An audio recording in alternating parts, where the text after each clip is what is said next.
not a small task, so I have a lot of slides, but want to kind of go over some basics. And as you know, there's a whole year's worth of great talks that cover many details, but mine's kind of the overview one. So you may hear more about this from the other speakers the rest of the year.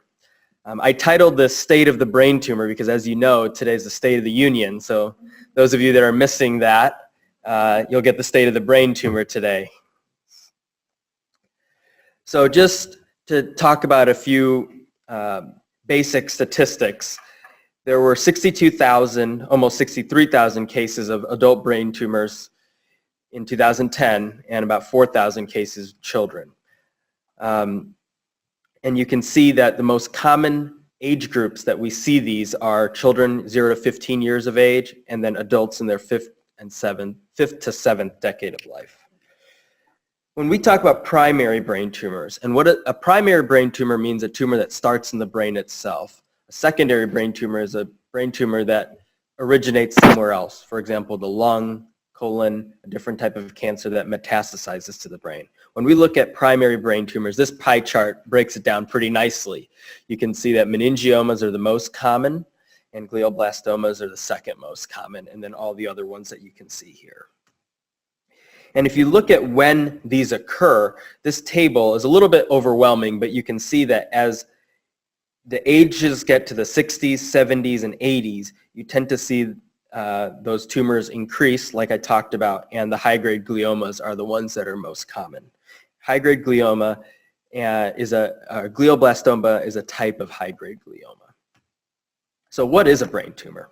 So like I said, a primary is one that starts in the brain itself, and a secondary one is one that starts somewhere else and spreads to the brain. So it can go to different parts. So the brain parenchyma, the leptomeninges, which is the covering of the brain that separates the skull from the brain, and then the dural space, and that's also that space in between. So when we talk about brain tumors, it's very important that we differentiate benign and malignant brain tumors because the treatments are very different.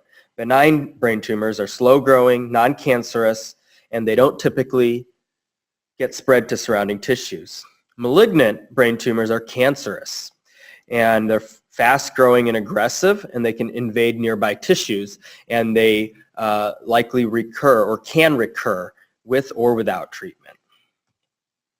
So they can be localized or invasive. Localized means it's confined to one area. It tends to be easier to remove because you're just working in one region.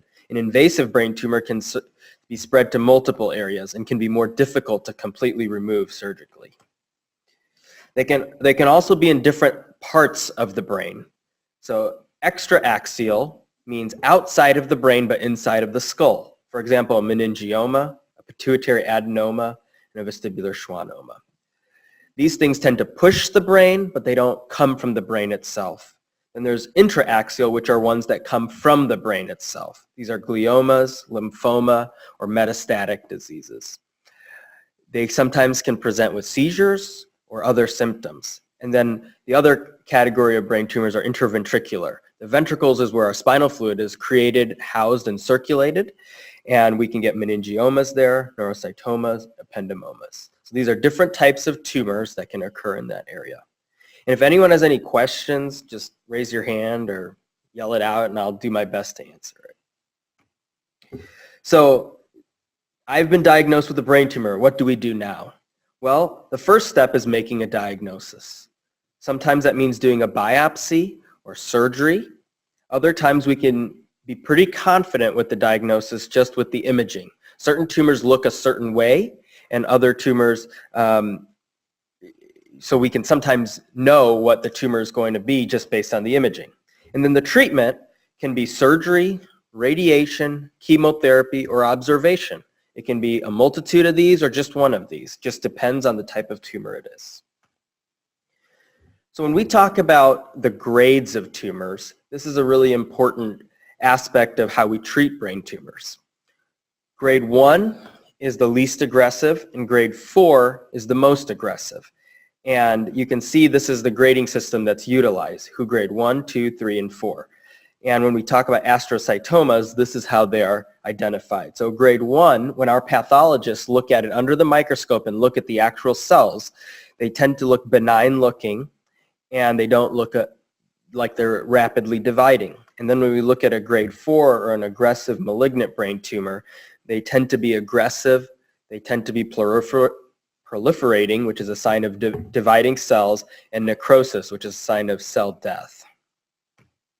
So what causes a brain tumor? Well, we don't always know, but there are certain risk factors that we have been studied in large studies. So male gender, race, age of the patient, family history, and occupational exposures all factor into the risks. When we talk about occupational exposures, radiation, formaldehyde, vinyl chloride, or other chemicals can influence the risk of brain tumors developing. So I want to talk about a few different types of brain tumors. I'm going to talk about that throughout this talk after this introduction and talk about some of the most common ones. So astrocytomas, which are one of the most common brain tumors that start in the brain, come in 4 grades. So grade 1 is a relatively benign tumor that typically we only see in kids. And then fibrillary astrocytoma is a grade 2, grade 3 anaplastic astrocytoma, and a glioblastoma is a grade 4. Unfortunately, we see the most grade 4 tumors. So when we talk about locations, it's different between kids and adults. And this is something that's been shown over and over again. In adults, they tend to be above. So when we talk about supratentorial or infratentorial, supratentorial is the area above, and infratentorial is the area below. So in adults, we tend to see more supratentorial brain tumors, and less common, we see infratentorial brain tumors. In kids, it's opposite. So this is a skull that's being dissected, and what you can see here, I don't know if the pointer works, so this is the tentorium, which separates the supratentorial and the infratentorial cavities. So this is kind of what we think is a cerebrum, or what you think of as the brain. The brainstem goes through there, and then below this dural capsule called the tentorium is where our cerebellum sits. Okay, and this picture down here shows that well. The green is the supratentorial segment, and the blue is the infratentorial segment. So how do brain tumors present themselves? Well, sometimes they're incidental. Someone's got a headache or had an MRI for another reason they happen to find this. Sometimes there are symptoms. Usually it's slow onset. It's not like a snap of a finger. And so it can be a headache, it can be a seizure, it can be mental, behavioral, or personality changes. It can be lateralizing, focalizing deficits. So that's something like weakness on one side of the body, slurring of speech, inability to speak normally, or elevated pressure in the brain. And I'll show you what that looks like in just a second. So here's some examples. Someone having a seizure, that's one way that brain tumors are diagnosed. Someone who's got a language issue, someone whose personality is different. You may say, I haven't seen my grandmother in 2 years, and she's not who I remember. She's acting very differently. Or someone at the bottom left there, a lesion causing weakness or another neurologic symptom. If the problem is in the cerebellum, which is back here in the infratentorial, you can get issues with balance, or tremor, or issue with picking up and using your hand or handwriting, things like that. If there's a problem with the brainstem, you can get issues with your vision. You can get issues with a neurologic exam. You can see that toe. It's a test that we do called the Babinski sign, where you can tickle the bottom of the foot and you'll see that the toe goes in an upward direction, which is an abnormal sign. One of the symptoms I mentioned was increased ICP, or elevated intracranial pressure. And this is a kind of a telling cartoon that shows it. You can have headaches, pupillary changes, vital signs can change. Typically that means the heart rate drops and the blood pressure goes up. Vomiting, you can get motor dysfunction or sensory dysfunction, or you get swelling behind the eyes if an ophthalmologist or a physician looks back there with the ophthalmoscope. And this is what that looks like. On the left, This picture is what a normal retina and optic disc looks like. And on the right is papilledema. And what you can see here is on the left, that circle is pretty crisp. But on the right, it's not crisp at all. And the edges appear hazy. And that's what papilledema looks like. When we are diagnosing brain tumors or other lesions, how it presents is very important. Vascular infection, a toxin issue tends to be quick in terms of its presentation. So people have symptoms only for a day, 2 days, a few days, versus brain tumors, which is neoplasm, tend to occur slowly. So someone may tell you that I've been noticing these symptoms over several weeks or months or maybe even longer. So how that presents is very important to us when we're evaluating someone to help us know exactly what is going on. The other tests that can be ordered are, so when you're suspecting a brain tumor, tests are ordered. Skull x-rays can be used. They're not used too often nowadays, but prior to our ability to get MRIs and CAT scans easily, that was commonly used. EEGs are used, especially if a seizure was seen or suspected. Audiometry, if there's a hearing problem. Neuroimaging, so that tends to be MRIs or CAT scans for the most part. Spinal fluid examination, or a biopsy, which actually takes a piece of the tumor and the pathologist can diagnose it. So how are these treated? Well, surgery is one of them, and that involves removing the brain tumor from the brain. The other options are brachytherapy, which is a fancy way of saying putting little radiation seeds at the site of the tumor so that it just works where you place it but doesn't penetrate deeper. So that's something that we do at KU. Radiation therapy, that can come in a host of different ways. It can be done what we call fractionated, which is where you get multiple doses to that area over many days or weeks. Or it can be a stereotactic radiation, which is a one-time dose of radiation aimed right at the spot. Or you can have whole brain radiation, which, like it says, is radiation to the whole brain. And then chemotherapy can also be used. Again, the type of tumor that is being treated is how we decide what kind of treatments are necessary. So, and a very important part of brain tumors treatment is the recovery.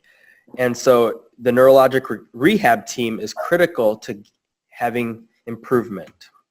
And that includes neurologists, neurosurgeons, orthopedic surgeons, physiatrists or rehab medicine doctors, internists, rehab nurses, dietitians, physical therapists, occupational therapists, speech therapists, social workers, and a lot of other specialties. It takes a whole team to really see improvement and recovery. So now I want to go through a few of the common types of brain tumors that we see, the most common types of primary brain tumors. Any questions before I start? So gliomas are brain tumors that start from the glial cells. The glial cells are the cells that support the brain. And we do see glioblastoma as a type of glioma. So they're the most common type of primary brain tumors, ones that start in the brain itself. And 50% of those are symptomatic, meaning they present with one of those symptoms that I talked about, and that means 50% are incidental. They tend to be most common in the 8th and 9th decades. There's no known environmental risk factors or behavioral lifestyle choices that cause that are known right now. Ionizing radiation is the one clear risk factor that we know. So when we talk about gliomas, they can be astrocytomas, oligodendrogliomas, or ependymomas. Those are the various types. And then these get classified into that WHO classification.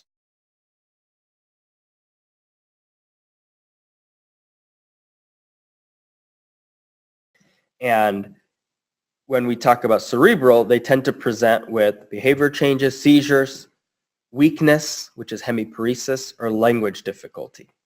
If they occur in the cerebellum, which is more common in children and not as common in adults, They tend to have issues with balance, whether it be walking or using their arms. And then brainstem, which is also more common in children, tends to occur in the pons. So it can be difficulty with brainstem function. So grade 1 is a pilocytic astrocytoma, which is almost exclusively seen in children or young adults. And if this can be resected completely, you have the opportunity to cure someone. But if it can't, then there's a risk of it coming back. And it can be seen in neurofibromatosis type 1, which is a disorder that some patients have. And usually it's an excellent prognosis if the whole thing can be removed. Type 2 are diffuse or fibrillary astrocytomas. They're more common in young adults. They tend to be low grade, but they're infiltrative. So it's hard to get every last piece of it.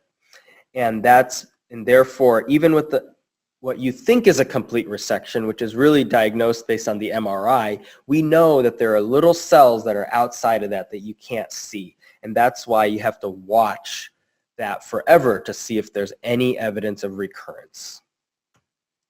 And then the high-grade gliomas or astrocytomas are anaplastic astrocytomas and glioblastoma. And they account for about 20% of all the intracranial tumors that we see.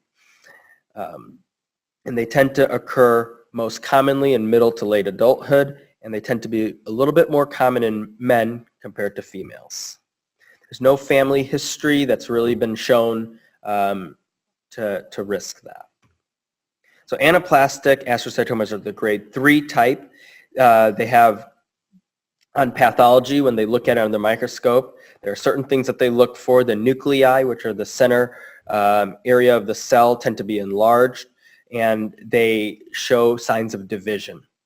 There's no evidence of necrosis or endothelial proliferation. Endothelial proliferation is important, and what that means is the tumor's ability to bring blood vessels and bring blood flow to it, because blood flow allows it to grow.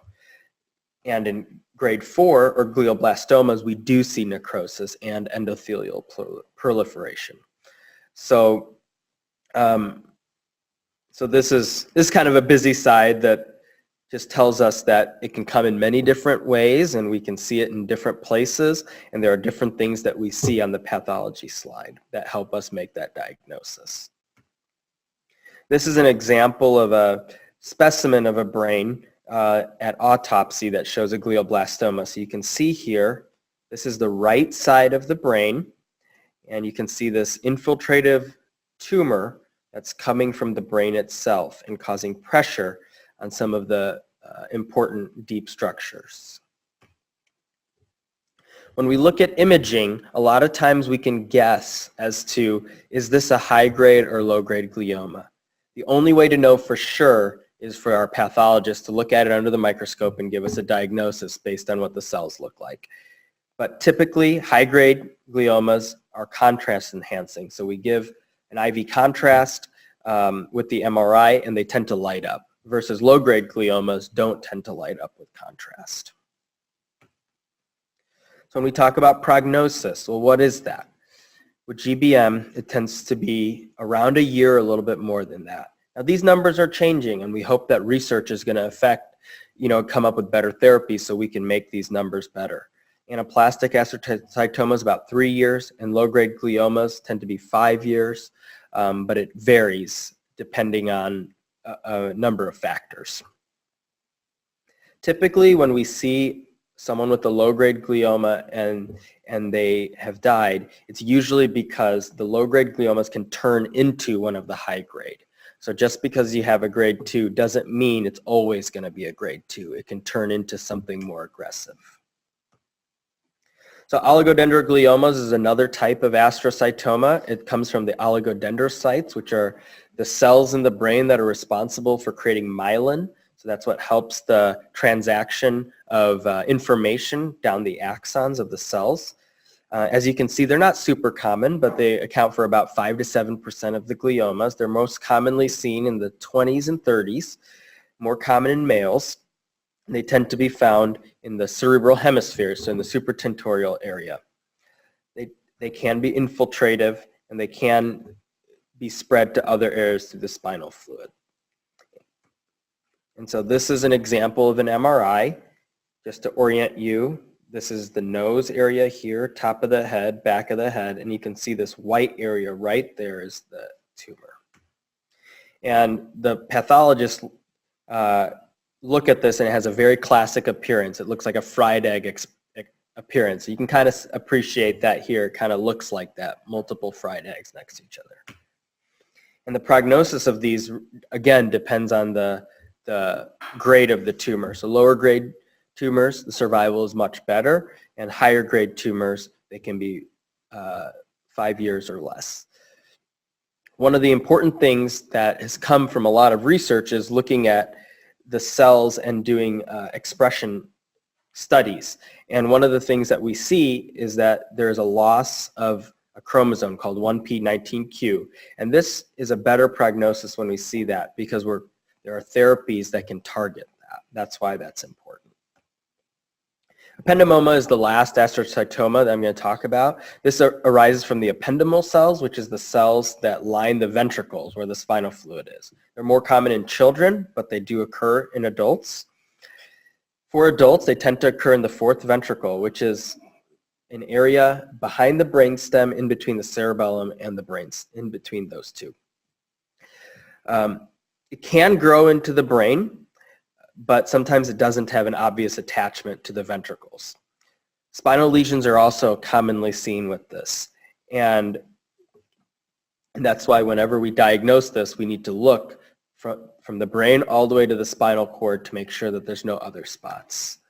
This is an example of a fourth ventricular ependymoma. So this right here is the brainstem. Oh, okay, showing the arrow. So here's the brainstem, and this is the cerebellum. And this black area is the fourth ventricle, and this spot right here is the brain tumor. So there are certain things that the pathologists look for, and you can see those on the top. And the other thing that we look at sometimes is getting spinal fluid to see if there's any evidence of tumor cells in the spinal fluid. So the prognosis for this, it's 40 to 70% survival between 5 and 10 years. Again, depends on the ability to remove all of it as well as the grade of the tumor. Things that affect improved prognosis are young age, an infratentorial location, being able to remove it all, and the histology being favorable, meaning lower grade. Now I'm going to shift to meningiomas. Meningiomas are brain tumors that arise from the meninges, which is the covering of the brain that separates the brain from the skull. And this is the second most common primary brain tumor, and it originates from the arachnoid cells, which is one of the layers of the dura. And a lot of cases are asymptomatic, but some, in a lot of cases, are symptomatic with any of those symptoms that I talked about earlier. About 7% of them occur in the posterior fossa, so by the cerebellum or near there. And then 3 to 12% occur in the cerebellopontine angle, which is an area that is where our hearing nerves and facial nerves go. So this is an example of a meningioma. Now, meningiomas don't start from the brain itself, but they push the brain. So you can see here, the brain itself is not the origination of where these cells start, but this is pushing it pretty significantly. And as you can imagine, that kind of pressure can affect the brain's ability to work normally. So they're most commonly seen in the 6th and 7th decades. These tend to be more common in females versus males. So about 5 to 15% of people have more than one. Most of them occur in the skull, but 10% can happen in the spine. And the spinal ones are more common in women. It's uncommon in children, but we do see them with certain disorders such as neurofibromatosis type 2. So one of the questions that we frequently get asked is, does estrogen or progesterone affect meningiomas, especially if women have it more often than men? And it does. It's expressed more commonly in women and less commonly in men, but can be seen in both. But how that affects treatment still remains to be known, and there's still ongoing research. So these tend to be These tend to be nodular tumors. They can be very vascular. They tend to be encapsulated. There's a good border in between the tumor and the brain. And sometimes it can cause the skull or bone surrounding it to grow or enlarge as a response to the tumor. So typically these are benign, and we typically see whorls of these cells on the pathology slides. So like I said, these can be asymptomatic, found incidentally. So someone was getting an MRI for another reason and they happen to see this, or it can be found due to symptoms. And the location of the tumor tells us exactly what symptoms might be expected or someone may be having. So these can be diagnosed with a CAT scan. In the days prior to CAT scans and MRIs, angiograms diagnosed it, or an MRI, which is the most common way that's diagnosed today. Meningiomas, a lot of times when we see them, they've been there for many, many years, and I frequently get asked, how long has this been there? And we usually don't know unless someone's had another MRI or CAT scan in the past that can be compared. But typically, it grows less than 1 centimeter per year. Sometimes, though, certain ones can act more aggressively, so we always have to watch these if surgery is not being done up front. And the tumor doubling time can vary, as you can see. It can be from a little over a year to almost 15 years. Surgery tends to be our first treatment choice with these, with complete excision being the best option if possible, and a lot of times you can cure these. The extent that one is removed is very important. So some people ask, well, if you know that taking out all of this is the best thing, why don't you do that? Well, sometimes it's not possible depending on the location and the important structures that are surrounding that. If tumors like this come back, sometimes surgery again is an option, or radiation. So depending on the pathology and where it is and the ability to do surgery on it, we decide whether radiation is a good option or not. So the last group of tumors that I'm going to talk about is pituitary tumors, which are typically benign tumors that occur at the pituitary gland. The pituitary gland is a gland that sits below the brain and is connected to the brain and is important for regulating a lot of hormones. We see them pretty commonly. They're the third most common type. They're often asymptomatic, but they can present with symptoms such as vision issues, which I'm going to show you here in a minute, or hormone problems. They're most common in the 3rd and 4th decade of life, and they can be seen in children as well. When we talk about pituitary tumors, we're typically referring to them as pituitary adenomas, and we divide them as microadenomas or macroadenomas. So as you can imagine, micro means small, so they're less than 1 centimeter, and macro means large, so greater than 1 centimeter. The smaller ones, we tend to diagnose because they're secreting a hormone abnormally, causing changes. And those can be picked up with a blood test. And macroadenomas tend to be large, and they tend to grow and push on the optic nerves and cause vision difficulty, and that's how we find these. So an example of one that secretes a hormone. Growth hormone is something that is secreted by our body, and when we're growing as children, we have more of it, and then at some point it cuts down, though we always have it. This picture in the top right, this is a lady who has acromegaly. So after she was done growing, this tumor secreted growth hormone, and this was her picture from before, and then this is her picture many years later because of this secretion. And some of the things that you can see some of her facial features. You can see her nose has become coarse. Her forehead has become more prominent. You can't appreciate that in the picture. There's some skin changes and other changes that we can see. So that's one way of diagnosing that. The most common pituitary tumor is one that secretes prolactin. Prolactin is important and it's secreted by the body. And when we see that, people can have breast milk coming, men or women who are not women who are not nursing, and it can be seen in micro or macroadenomas.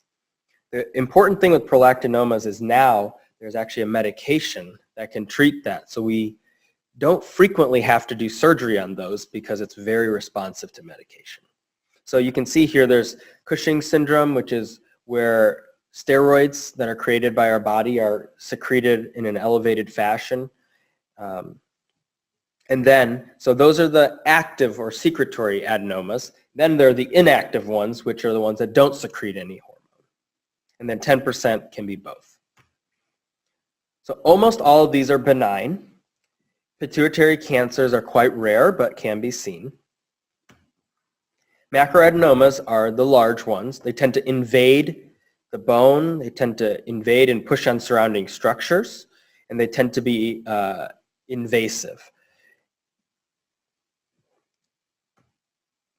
Pituitary carcinomas, like I said, are rare, but they tend to be rapidly growing. They can be very invasive, and usually if we see distant metastasis from that site, that's a sign that this is a carcinoma. So how do people present who have pituitary tumors? Headaches, hypopituitarism, which is a way of saying the hormones aren't working properly and someone has symptoms. Vision symptoms, and I'll show you that in a second. Papilledema, which is swelling of the optic nerves, which is that picture I showed you earlier in the presentation. It's pretty uncommon, but can be seen. These can get bigger during pregnancy, and 5% of these can present with apoplexy, which is a fancy way of saying bleeding. This can be a sudden hemorrhage of the tumor, which can be an emergency. So the most common vision problem that we see with these tumors is bitemporal hemianopsia, which is a fancy way of saying tunnel vision. So if someone were to look out, they can see straight ahead, but their peripheral vision is obscured. And that's because the optic nerves sit right above the tumor, and when it pushes on the optic chiasm, that's the first visual deficit that we see. Sometimes you can get one eye that's blind, so you can see out of the right eye but not the left, or vice versa. Or you can get issues where you can see to the right but not the left. So it just depends on what part of the nerves are being affected. This area is also surrounded by the hypothalamus and thalamus, which are important for regulation of a variety of very important tasks in our brain. And then above the pituitary gland, there are other potential tumors that we can see, and I'm not going to go into those too much today. So like I said, pituitary apoplexy is a hemorrhage or infarction or a stroke of the pituitary tumor, and it can cause sudden onset of headache, nausea, vomiting, visual loss, including blindness, double vision, or can affect someone's ability to mentate normally. We typically can diagnose this in a CAT scan or an MRI, and an MRI is the best way to diagnose this. And many times, surgery is required emergently or urgently in these situations. X-rays maybe were used in the past. I can't say I've ever diagnosed someone with that with an X-ray, but an MRI is certainly the best way. So the treatment for these is typically, for pituitary tumors, is surgery, hormone replacement, radiation, and radiosurgery. So or observation. So it depends on whether, when you see someone for a pituitary tumor, I ask a couple questions. One is it secreting something? If the answer is yes, then the question is, what is it secreting? If it's prolactin, then we need to start the medicines, because a lot of times it will respond to that alone. If it's something else, a lot of times surgery is required because there's no way to stop that secretion unless those cells are removed. If it's not a secreting pituitary adenoma, then the next question is it pushing on the optic nerves or causing vision problems? If the answer is yes, usually surgery is required. If it's not, a lot of times it can be observed. And then radiation can also be administered. Sometimes it's done up front, though most of the time radiation is administered after surgery if there's still some residual tumor that can't be removed or evidence of growth in the future. So that's all I have for an overview. I'm happy to answer any questions. I know it's a lot of information quickly, but I'm happy to take any questions or comments.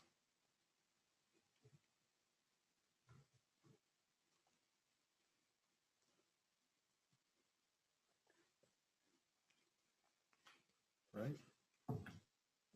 How often should a person have an MRI after surgery?